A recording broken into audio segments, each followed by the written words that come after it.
Okay, guys, this is the same kind of dynamic question similar to what we worked on before. The only difference now is they're giving you a little bit more information. So let's kind of look at that question word right here, which is how, to see what we're answering. How much net force is required to accelerate a 0.5 kg toy car? So we're looking for force. We don't know what it is yet. So that's a question mark because it says how much force, how much net force. We don't know. But what we do know is that the car itself has a mass of 0.5, hence the kg, meaning mass. It was initially at rest, so we know again back in kinematics that the word initial means the starting of something. So that means we have a starting velocity of 0 because it was at rest. To a velocity of, keyword, to a velocity, so you have final velocity of 2.4 meters per second. And it took a time of 6 seconds. Now, we have 1, 2, 3, starting, final, and time. We're just missing acceleration, so the variables support us and direct us to this equation.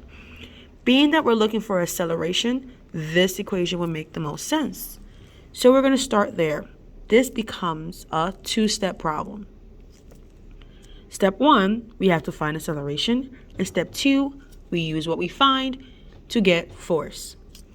So let's find acceleration, whereas VF is 2.4 equals 0 plus A times 6. Cannot do much here because A is a number, A is a letter, 6 is a number.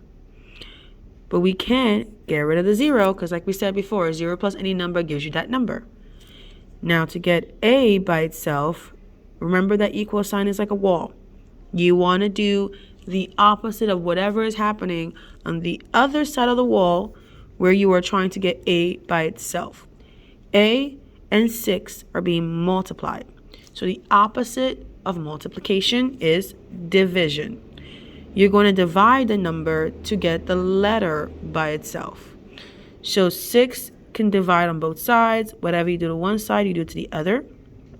To find acceleration, you have to divide 2.4 and 6, which should have given you acceleration of 0.4. Now we're not done because that doesn't answer our question, only parts of it. Now that we have acceleration, we have to go back and still find force.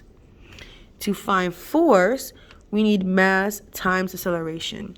Thankfully, we have mass, and now we have acceleration. So force equals 0.5 times 0.4, which should give you 0.2.